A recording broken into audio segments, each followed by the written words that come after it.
Le journal Écho de Lyon Décideur vous est présenté par SG Auvergne-Rhône-Alpes.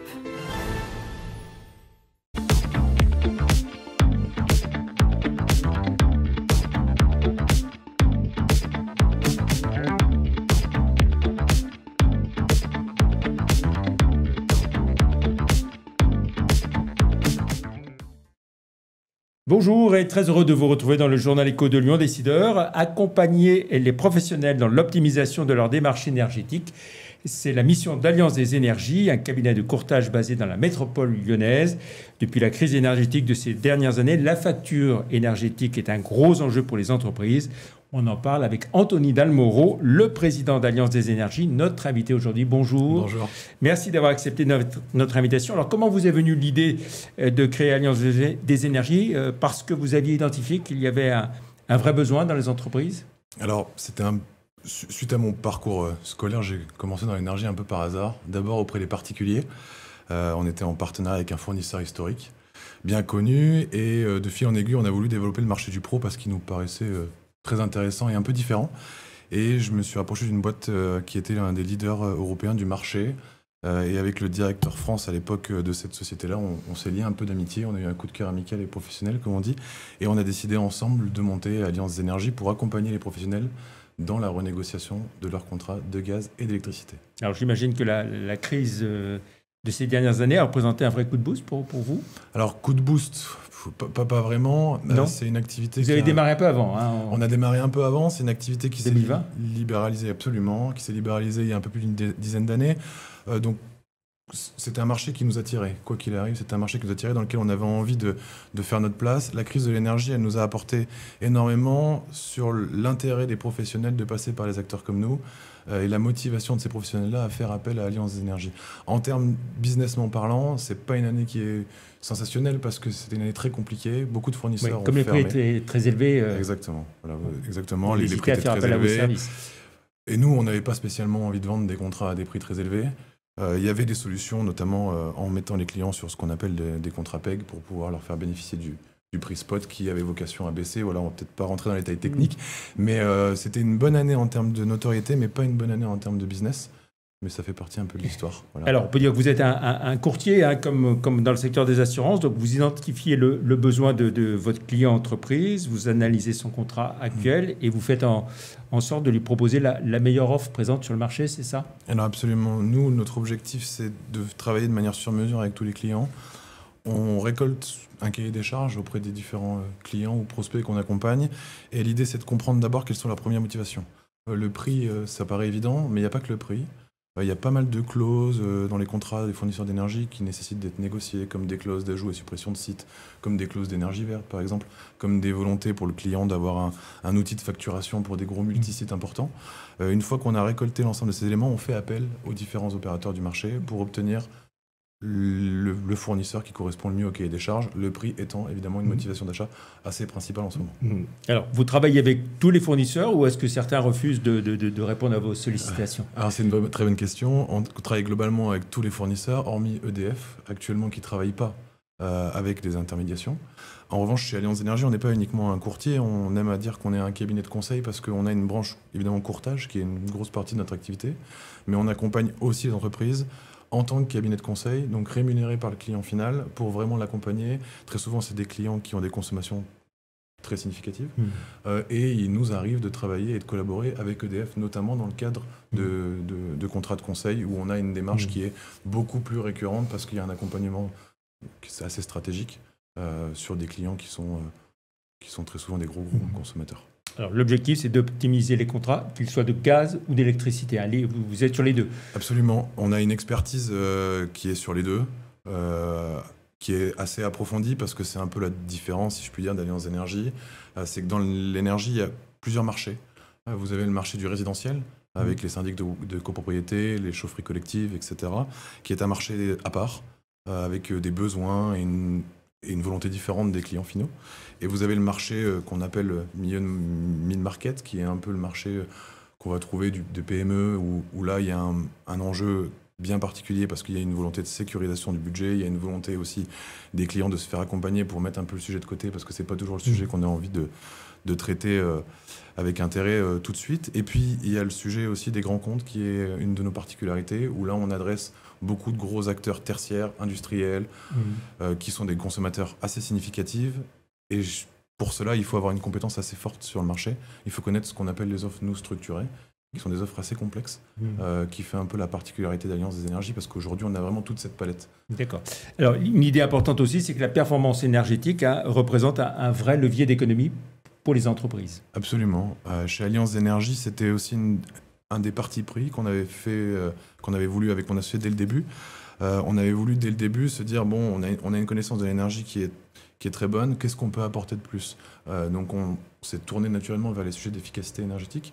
On a créé une BU récemment qui s'appelle PEPS, avec une volonté d'être un acteur 360 et pas juste sur la partie fourniture de gaz, d'électricité.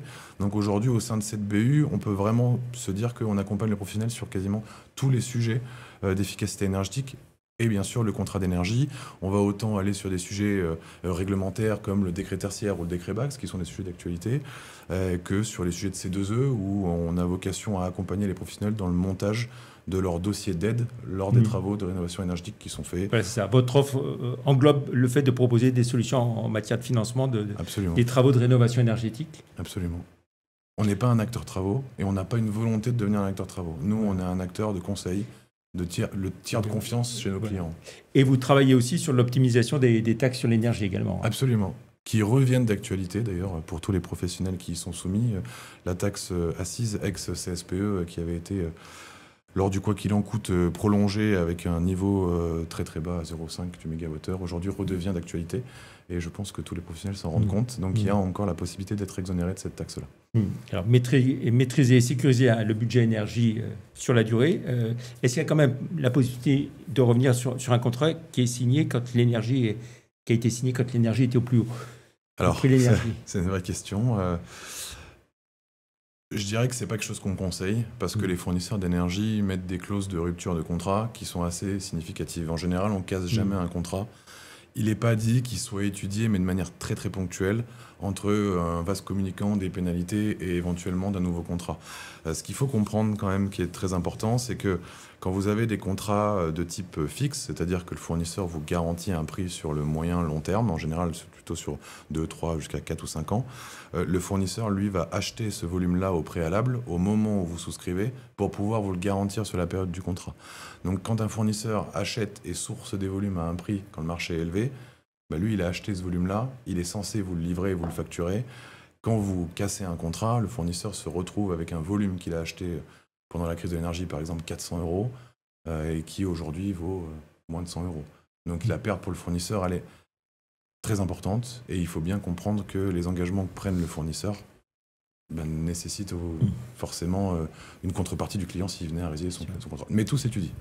Alors, l'entreprise n'est pas outillée forcément pour négocier, décortiquer les contrats. C'est votre rôle. Absolument. C'est aussi une prestation forcément qui se paye. Finalement, est-ce qu'une partie des économies réalisées pour l'entreprise, ça vous revient, mais c'est votre rémunération.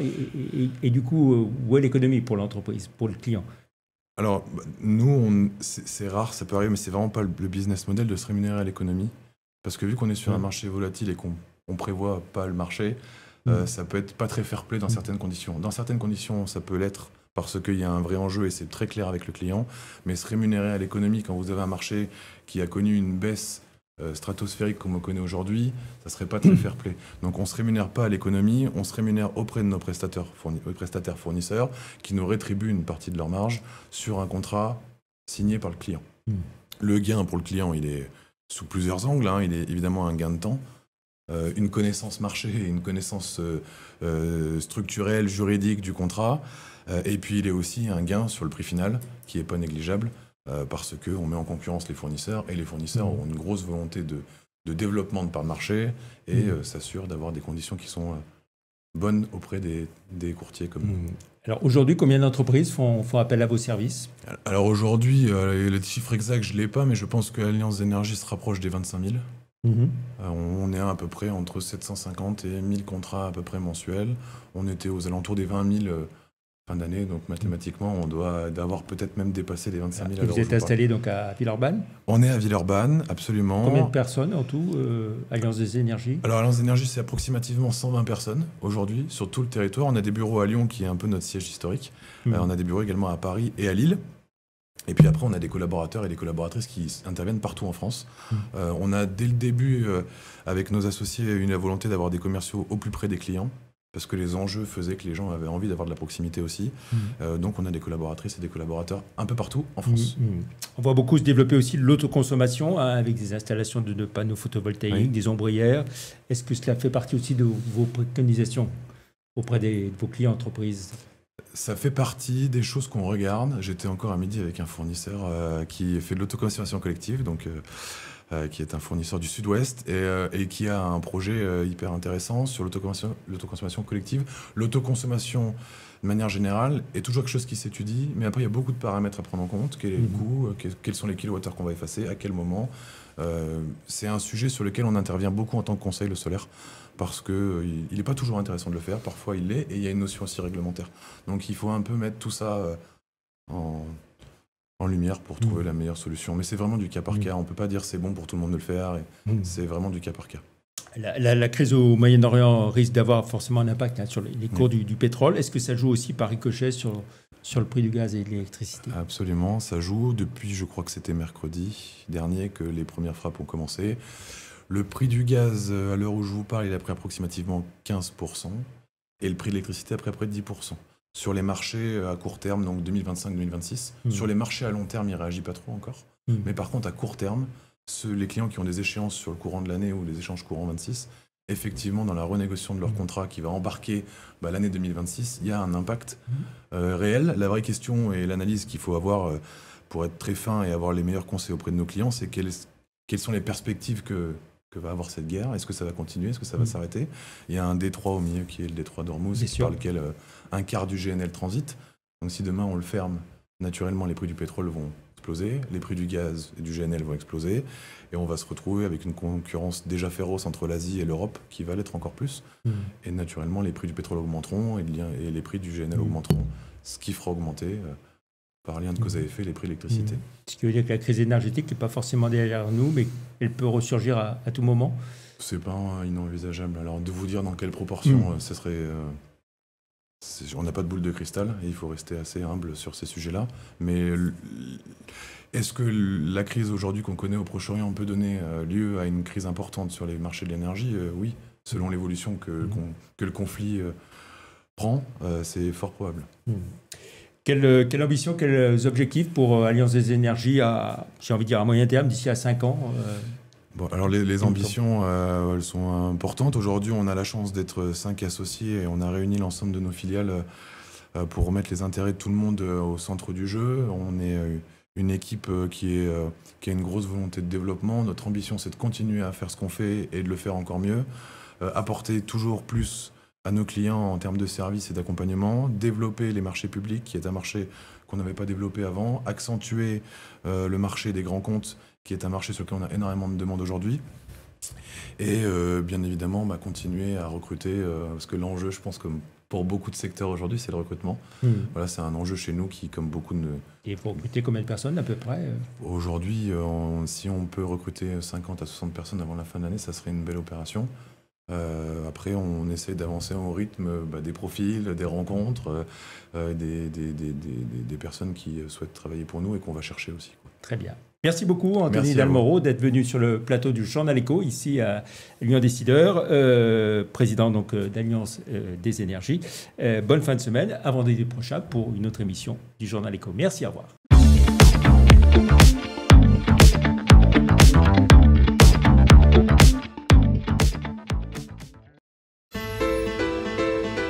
Faites grandir vos idées avec SG Auvergne-Rhône-Alpes.